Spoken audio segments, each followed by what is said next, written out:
Hello students, chapter number 6 जो हमने किया था अपना, उसका हम लोगों ने लास्ट कवर अप किया था about the nutrition of women. And today we are going to talk about the respiration process. Hope आप लोगों ने रेस्पिरेशन की प्रीवियस वीडियोस को स्टडी कर लिया होगा। आज हम उसके अंदर कुछ डिटेल कॉन्सेप्ट को देखते हैं, जिसमें सबसे पहला हमारा पॉइंट आता है कि व्हाट इज़ रेस्पिरेशन। देखो, ब्रीदिंग एंड रेस्पिरेशन दो अलग अलग प्रोसेस होते हैं। जैसे हम लोग नॉर्मली रेस्पिरेशन को क्या बोलते हैं कि intake of O2 and release of C2, this is called respiration. No, this is called as breathing. This is a simple process of breathing. And now what is actually respiration? Oxygen जो हमने utilise की है, the oxygen that we have intaken from our nostril through the proper system, वो oxygen हमने जो intake किया, किसी भी ऑर्गेनिज्म ने वो जो ऑक्सीजन इंटेक करी अपनी बॉडी के अंदर, उस ऑक्सीजन को यूटिलाइज करके ब्रेक डाउन करना ऑर्गेनिक कंपाउंड्स के अंदर, जिसकी वजह से एनर्जी रिलीज हो सके, that process is actually called as respiration. तो एक्चुअल डेफिनेशन क्या हो जाएगी कि respiration is the process of oxidation और breaking down of organic compound. और ऑर्गेनिक कंपाउंड कौन सा हमारी बॉडी के अंदर? That is the glucose. इसको ब्रेक डाउन करना किसके लिए? To release carbon dioxide, water molecule and a large amount of energy. ये देखिए, ATP क्या होता है हमारा? ATP क्या होता है? हमारी एनर्जी करेंसी होती है, जो किसके अंदर फॉर्म होती है? अपनी माइटोकॉन्ड्रिया के अंदर। ठीक है। अब what is the basic about this process, कि ये प्रोसेस चलता कैसे, इसका पूरा मैकेनिज्म क्या है, तो क्या क्या स्टेप्स हैं। बेसिकली इस प्रोसेस के अंदर हमारे जो है 4 स्टेप इन्वॉल्व होते हैं। हमारा फर्स्ट स्टेप जो होता है वो है intake of oxygen from the environment. Surrounding environment से ऑक्सीजन को इनटेक करना, अंदर लेना किसी भी फॉर्म में। ठीक है, वो अलग अलग हमारे ऑर्गन्स जो हैं वो हो सकते हैं। सेकंड होता है step wise oxidation of food. जो फूड है यानी कि हमारा ग्लूकोज है, इसको स्टेप बाय स्टेप, यानी कि 1 स्टेप, 2 स्टेप, 3 स्टेप, जितने भी स्टेप इसके बनते हैं सो ऑन, उसमें ब्रेक डाउन करके कार्बन डाइऑक्साइड को रिलीज़ करवाना। Third step release of energy. देखिए यहाँ पे ATP एनर्जी रिलीज हो रही है, इसको रिलीज़ कराना।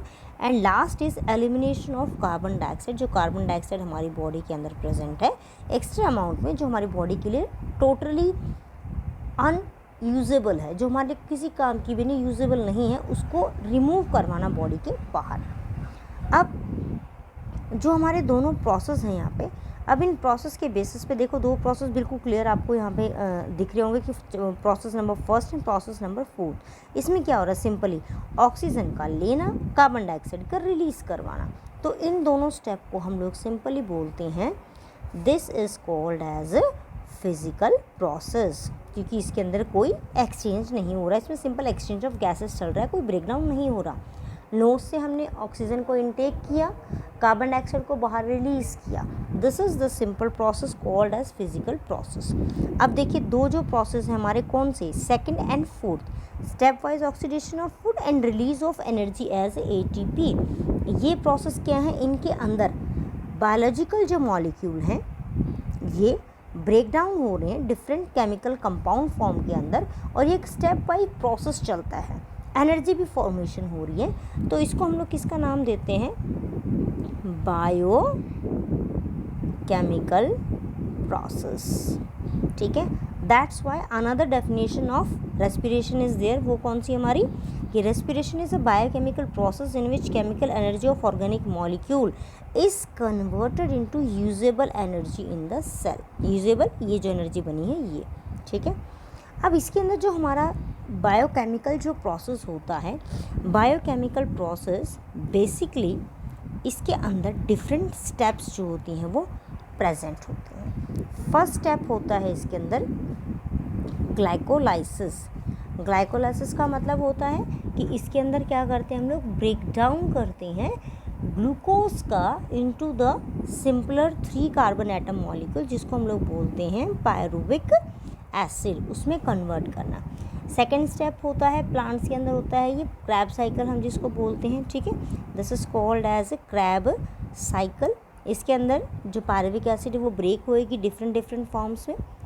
ठीक है, उसके बाद लास्ट जो स्टेप आता है जिसको बोलते हैं टर्मिनल ऑक्सीडेशन। तो टर्मिनल ऑक्सीडेशन का मतलब कि एक्चुअल में जो पूरा प्रोसेस है हमारा, ठीक है, कि जिसके अंदर हमारी एनर्जी भी रिलीज़ हो जाएगी, ठीक है। ATP मॉलिक्यूल्स जो है as a form of energy release हो रहे हैं और हाइड्रोजन जो है वो ऑक्सीडाइज हो जाएगा into the form of water molecule. उसको हम लोग नाम देते हैं हमारा टर्मिनल प्रोसेस। तो ये देखिए, ये यहाँ पे जो आपका स्क्रीन पे शो हो रहा है, this is actually the terminal process, ठीक है। इसमें देखिए क्या हो रहा है कि ग्लूकोज जो है एक ग्लाइकोलाइसिस प्रोसेस होता है, step by step approximately 12 step होती हैं इसके अंदर, जिससे ग्लाइकोज जो ग्लूकोज है किस में कन्वर्ट होता है, पायरुविक एसिड के अंदर। फिर प्लांट्स के अंदर चलती है क्रैब साइकिल, ठीक है, जिसके बाद ये किस में कन्वर्ट हो जाएगा, carbon dioxide and water molecule along with the release of energy. लेकिन अगर हम लोग सिंपल पाथवे की बात करें कि रेस्पिरेशन जो है, आप लोगों ने लोअर क्लासेस में पढ़ा है कि रेस्पिरेशन 2 टाइप का होता है। फर्स्ट होता है हमारा एरोबिक, जिसके अंदर ऑक्सीजन का हम लोग क्या करते हैं, यूज़ करते हैं। सेकंड हमारा होता है एनएरोबिक रेस्पिरेशन, जिसमें ऑक्सीजन का यूज़ हम नहीं करते। And anaerobic is also called as fermentation, ठीक है। हम इसको दूसरा नाम क्या देते हैं, fermentation. Let have a look कि ये होता कैसे एक्चुअली पूरा प्रोसेस। देखिए, ग्लूकोज जो है, ग्लूकोज मॉलिक्यूल, ये with the help of a proper process called as glycolysis cytoplasm के अंदर ब्रेक किसमें हो जाता है, पायरुवेट के अंदर, ठीक है। पायरुवेट में ब्रेक हो गया। उसके बाद देखिए आपको दिख रहा है कि यहाँ पे 3 स्टेप है, first, second and third. 3 step जो है यहाँ पे चल रही हैं। फर्स्ट जो स्टेप है हमारा, ये दिखा रखा है in the absence of oxygen, but we are going to study about the main fact जो है हमारा थर्ड, प्रेजेंस ऑफ ऑक्सीजन, यानी कि माइटोकॉन्ड्रिया, जो मोस्टली ऑर्गेनिजम्स के अंदर, यानी कि 90% ऑर्गेनिजम्स के अंदर जो फॉलो अप होता है, ठीक है। तो ये हमारा कौन सा हो जाएगा, in the presence of oxygen. तो इसको हम लोग किसका नाम दे देंगे, this is called as aerobic respiration. इसमें क्या हो जाएगा कि पायरुवेट जो है वो किस में ब्रेक हो जाएगा, carbon dioxide, water molecule and amount of energy, जो कितने हो जाएंगे, 38 मॉलिक्यूल ऑफ ATP, ठीक है। उसके बाद हमारा नेक्स्ट प्रोसेस जो आता है वो है lack of oxygen in muscle tissue. Muscle tissue का मतलब अंडरस्टूड है कि किसके अंदर चल रहा है, ये एनिमल्स के अंदर चल रहा है, इंक्लूडिंग द ह्यूमन बींग्स, ठीक है। In the absence of oxygen yeast है, तो ईस्ट हमारा क्या होता है, it is a fungi, fungus में चल रहा है। As well as in the plant के अंदर स्पेशली रूट्स में चलता है। कब, जब वाटर लॉगिंग की कंडीशन हो जाती है। वाटर लॉगिंग का मतलब होता है कि नॉर्मल वाटर जब हम लोग सप्लाई करते हैं प्लांट्स को, अगर उससे ज़्यादा हम वाटर सप्लाई करते हैं तो हमारे पॉट्स में कई बार क्या होता है कि पानी ऊपर रह जाता है, and due to excess of water जो एयर स्पेसेस हैं हमारे सॉइल के अंदर, उनके अंदर वाटर चली जाती है, एंड जो रूट्स हैं उनके अंदर एक्सचेंज ऑफ गैसेस नहीं हो पाता है, and the root start dead, धीरे धीरे वो मरना शुरू हो जाती हैं। तो this is called as water logging condition. अब इसमें होगा क्या, ह्यूमन बींग के अंदर और अदर एनिमल्स में क्या होगा कि पायरुविक जो है, जो पायरुवेट है, ये लैक्टिक एसिड के अंदर कन्वर्ट हो जाएगी। अब देखिए एक मेन पॉइंट हम लोग यहाँ पे देखते हैं कि लैक्टिक एसिड ह्यूमन बींग्स के अंदर या अदर जो एनिमल है उनके अंदर कैसे हो रही है। तो इसमें देखिए सबसे कॉमन आपका आता है, एक मैं एग्जांपल आपको बताती हूँ। When you will do a heavy exercise, ठीक है, बहुत हैवी आपने एक्सरसाइज करी है, आपने बहुत ज़्यादा जो है डम्प्स मार ली हैं, उसके बाद आप लोगों ने जॉगिंग कर ली है, बहुत दिन से आप लोग रेस्ट पे थे, सडनली आपने जॉगिंग स्टार्ट की and you cover up approximately 2 kilometre आपने कवर अप कर लिया जॉगिंग के टाइम पे। जब आप वापस आते हैं घर पे, कुछ देर जब आप बैठते हैं, तो देन यू फील कि बिलो द नी, घुटनों के नीचे वाला जो हिस्सा है वहाँ पे हमें बहुत ज़्यादा पेन होना स्टार्ट हो जाता है, and the pain start moving upward. फिर थाइस में भी हमें बहुत ज़्यादा पेन होता है। तो इसकी वजह से क्या हुआ, जो हैवी एक्सरसाइज हमने की है, उस हैवी एक्सरसाइज की वजह से टेम्परेरी हमारी जो मसल टिश्यू हैं उनको सफिशिएंट अमाउंट ऑफ ऑक्सीजन जो है वो सप्लाई नहीं हो पाया, and due to that condition उनके अंदर क्या प्रोड्यूस होगी, लैक्टिक एसिड, ठीक है। तो लैक्टिक एसिड हमारी बॉडी में कब प्रोड्यूस होगी, when anaerobic respiration take place and it is due to heavy physical exercise, ठीक है, क्योंकि जब हम लोग ज़्यादा फिजिकल एक्सरसाइज करते हैं तो बॉडी के अंदर ऑक्सीजन की डिमांड जो होती है वो इंक्रीज़ हो जाती है, और वो डिमांड यहाँ पे कंप्लीट नहीं हो पाती, तो हमारी बॉडी क्या प्रोड्यूस करती है, लैक्टिक एसिड। उसके बाद नेक्स्ट आता है प्लांट्स के बारे में। तो प्लांट्स का और दूसरा हमारा है ईस्ट का। ईस्ट है हमारे लिए क्या, एक फंगी है। तो मैंने आपको बताया कि प्लांट्स के अंदर जब एनाएरोबिक रेस्पिरेशन चलती है, फंगस में चलती है, then it is called as a fermentation process. ठीक है, anaerobic respiration is also called as a fermentation. इस प्रोसेस के अंदर क्या होता है कि हमारा जो सेल्स हैं प्लांट्स के या ईस्ट के, वो ऑक्सीजन का यूज़ नहीं करते, they perform the respiration in the absence of oxygen, और उस टाइम पे अल्कोहल प्रोड्यूस होता है उनके अंदर। ठीक है, carbon dioxide and less amount of energy. देखिए यहाँ पर 38 मॉलिक्यूल हमारे रिलीज़ होते हैं, और एनाएरोबिक के अंदर अप्रॉक्सीमेटली 2 to 6 मॉलिक्यूल ही जो है वो रिलीज़ होते हैं। मोस्ट प्रोबेबली रिलीज़ होते हैं सिर्फ 2 ही मॉलिक्यूल। अब फर्मेंटेशन, जो यहाँ पर हमारा एक वर्ड आप लोग देखिए, इथेनॉल। इथेनॉल क्या है, हमारा एक अल्कोहल है। ठीक है, तो इसका मतलब आप लोग समझ गए होंगे कि यहाँ पे जो अल्कोहल्स हम लोग प्रोड्यूस करवाते हैं, उनके लिए जो हम लोग प्रोसेस फॉलो करते हैं, that process is called as a fermentation process. ठीक है, तो ये तो हो गया हमारा किसके बारे में, about the types of respiration, और रेस्पिरेशन के अंदर क्या क्या हमारी प्रोसेस जो है वो कवर अप होती है। अब नेक्स्ट है कि रेट ऑफ रेस्पिरेशन कैसा होता है। देखो, रेट ऑफ रेस्पिरेशन अगर हम लोग बात करते हैं स्पेशली किसके बारे में, प्लांट्स के बारे में, तो प्लांट्स के अंदर जो एक्सचेंज ऑफ गैसेस होती है वो नॉर्मल एनवायरनमेंट के साथ है। इनका कोई पर्टिकुलर एक पार्ट फिक्स नहीं होता कि कहाँ से इनको गैसेस एक्सचेंज करनी है।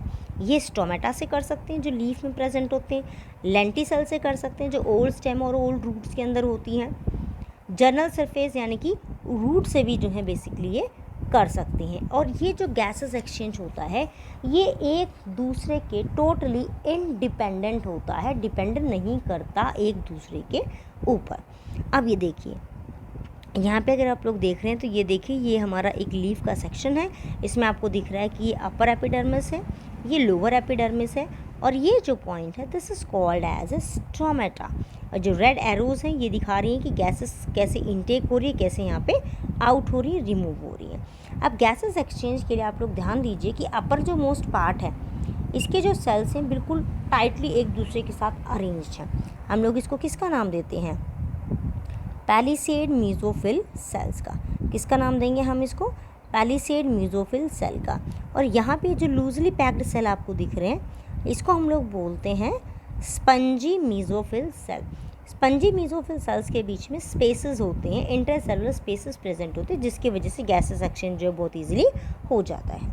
अब देखिए हम लोग जो है exchange of gases in leaves, leaves में कहाँ से होता है, as you all know leaves में क्या प्रेजेंट होते हैं, स्टोमेटा होते हैं। कहाँ पर, लोअर एपिडर्मिस वाले एरिया में। यहाँ पे गैसेस का एक्सचेंज कब चलेगा, during the day time. Day time पे स्टोमेटा क्या होते हैं, ओपन होते हैं। फोटोसिंथेसिस का प्रोसेस इनका कैरी आउट होता है अपना ड्यूरिंग द डे टाइम। तो उस टाइम पे प्लांट क्या करते हैं, थ्रू स्टोमेटा वो ऑक्सीजन को रिलीज़ करवा देते हैं, और वही ऑक्सीजन प्लांट दोबारा से रीयूज़ करते हैं किस में, इन द रेस्पिरेशन। तो इसका मतलब क्या हो गया कि जो प्लांट ने रेस्पिरेशन में यूज़ नहीं की, यानी कि जो उसको नहीं चाहिए थी, वो कहाँ डिफ्यूज़ हो जाएगी, एटमॉस्फेयर में।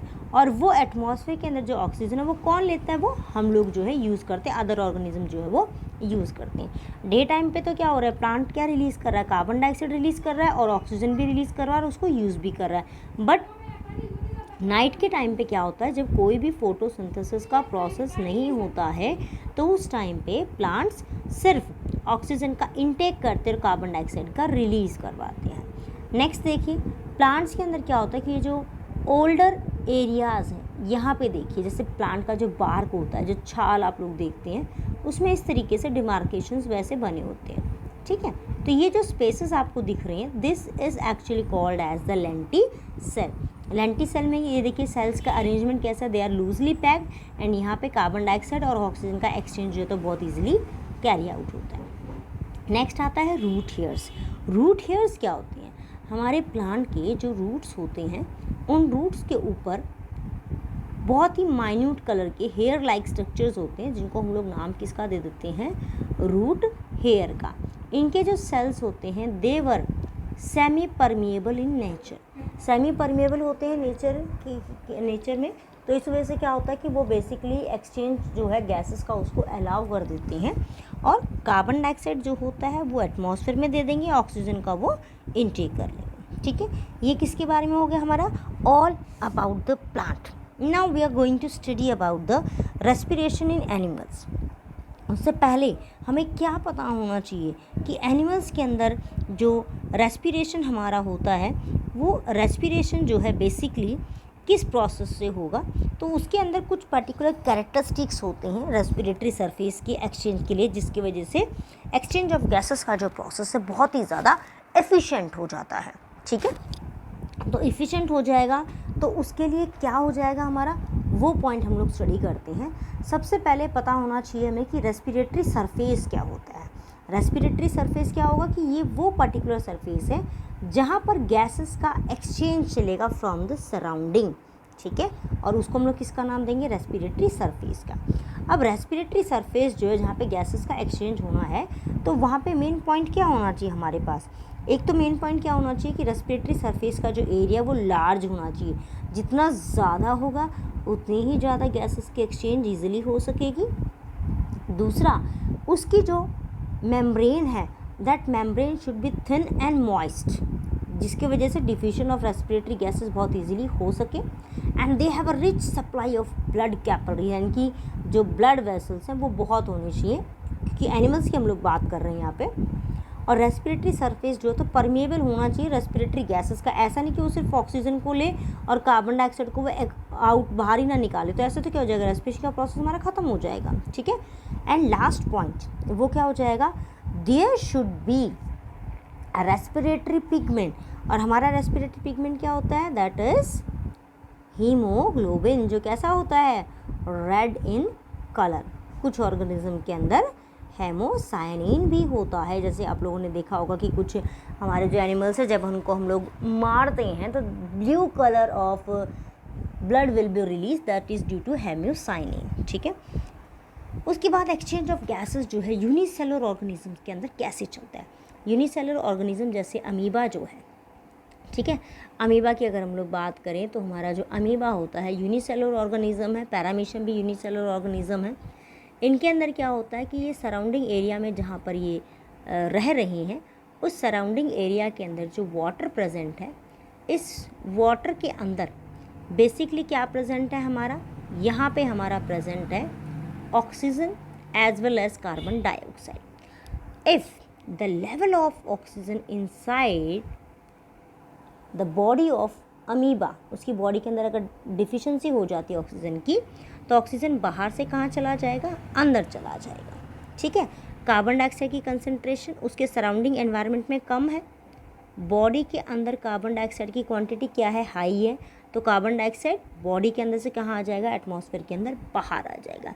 तो यहाँ पे देखिए बिल्कुल सिंपल हो रहा है कि अकॉर्डिंग टू कंसंट्रेशन मूव हो रहा है, तो this is called as simple diffusion of gases. और किसकी हेल्प से हो रही है, with the help of water molecules. Next, exchange of gases in complex multicellular organism. Multicellular के अंदर हम लोग बोलते हैं इनडायरेक्ट। इनडायरेक्ट क्यों है, because they have a particular system, particular organs होते हैं for the exchange of gases. Aquatic animals के अंदर, एक्वाटिक एनिमल्स देखो आपको सबसे अच्छा बहुत अच्छे से मालूम है कि हमारी जो फिशेस होती हैं, अदर एक्वाटिक ऑर्गेनिज्म है, they depend on the oxygen dissolve in water. Water के अंदर जितनी ऑक्सीजन डिजॉल्व होती है वो उसके ऊपर डिपेंड करते हैं। और यही रीज़न होता है कि उनका जो रेस्पिरेशन का जो रेट होता है, रेट ऑफ रेस्पिरेशन, ये एक्वाटिक ऑर्गेनिजम्स का हाई होता है as compare to terrestrial organism. Terrestrial organism जो लैंड पर रहते हैं। अब एक्वाटिक ऑर्गेनिज्म किसको यूज़ कर रहे हैं, डिजॉल्व ऑक्सीजन को, जो कहाँ पे प्रेजेंट है, वाटर के अंदर। ठीक है, अगर वाटर वाली को यूज़ करेंगे तो उसके अंदर इतनी फ्री ऑक्सीजन नहीं होती जितने कि एटमॉस्फेयर के अंदर प्रेजेंट होती है। अब कौन कौन से एक्वाटिक ऑर्गेनिज्म के अंदर रेस्पिरेटरी ऑर्गन्स हमारे, पहला है स्किन। अर्थवर्म के अंदर, लीच में, फ्रॉग की जो स्किन होती है मॉइस्ट होती है। तो जो स्किन के थ्रू जो ऑर्गेनिज्म रेस्पिरेशन करते हैं that is called as cutaneous respiration. इसके अलावा फिशेस के अंदर देखिए एक स्पेशल ये स्ट्रक्चर आपको दिख रहा है जिसको हम लोग किसका नाम देते हैं, गिल्स का। गिल्स के थ्रू रेस्पिरेशन होती है फिश के अंदर। तो फिश की जो ये रेस्पिरेटरी सिस्टम है जो ये करता है उसको हम लोग बोलते हैं ब्रैंकियल रेस्पिरेशन। अब ब्रैंकियल जो रेस्पिरेशन है जो आपको दिख रहा है यहाँ पे, ये देखिए आप फिश के अंदर अगर आप लोग देखें ध्यान से तो ये एरिया है अपना गिल्स का। अब ये गिल्स जो होती हैं हमेशा ओपन नहीं होती, कुछ फिशेस के अंदर जो बोनी फिशेस होती हैं वो उसको कवर अप कर लेती, ढक के रखती हैं। ये देखिए, तो ये जो कवर होता है इसको हम लोग किसका नाम देते हैं, ओपरकुलम का। ठीक है, वाटर माउथ के अंदर गई, इसका देखिए पाथ हम लोग देखते हैं ज़रा। वाटर जो है माउथ से अंदर जाएगी, गिल्स के थ्रू बाहर आ रही है यहाँ से। ठीक है, तो इतना सा जो पैसेज है इसका, इतने से पैसेज में एक्सचेंज हो जाता है। किस तरीके से, वाटर अंदर आई, रेड ब्लड सेल्स जो इसके प्रेजेंट है उन्होंने ली, और जो इसके पास कार्बन डाइऑक्साइड प्रेजेंट है वो इसने दे दी, और वो क्या हो जाएगी, बॉडी के बाहर रिलीज हो जाएगी। ठीक है, उसके बाद नेक्स्ट देखते हैं हम लोग about the terrestrial animal. Terrestrial जो एनिमल्स होते हैं वो एटमॉस्फेयर के अंदर जो ऑक्सीजन प्रेजेंट होती है उसको वो सबसे ज़्यादा यूज़ करते हैं। तो इनका अलग अलग है, जैसे हमारे जो इंसेक्ट हैं उनके अंदर ट्रैकिया या एयर ट्यूब्स होते हैं। स्कॉर्पियंस और स्पाइडर्स के अंदर बुक लंग्स होते हैं। एक्चुअली इनके अंदर ट्रू लंग्स नहीं होते, they were simply called as the book lungs. ठीक है, पल्मोनरी सैक होता है पाइला के अंदर, जिसको हम लोग शंख बोलते हैं सिंपल वर्ड्स में। और पाइला के अंदर एक और ख़ास बात है कि ये वाटर में भी रहता है, तो ये गिल्स के थ्रू और पल्मोनरी सैक दोनों के थ्रू रेस्पिरेशन कर सकता है। लंग्स का रेस्पिरेशन है सभी वर्टिब्रेट के अंदर एक्सेप्ट द फिश। फिश किससे करती है, हमारी गिल्स के थ्रू रेस्पिरेशन करती है। ठीक है, तो ये हो गया हमारा किसके बारे में, about the basic concept of respiration in the other animals. About the human being कि ह्यूमन बींग के अंदर रेस्पिरेटरी सिस्टम कैसे वर्कआउट करता है, that will be study in the next video. Till then bye.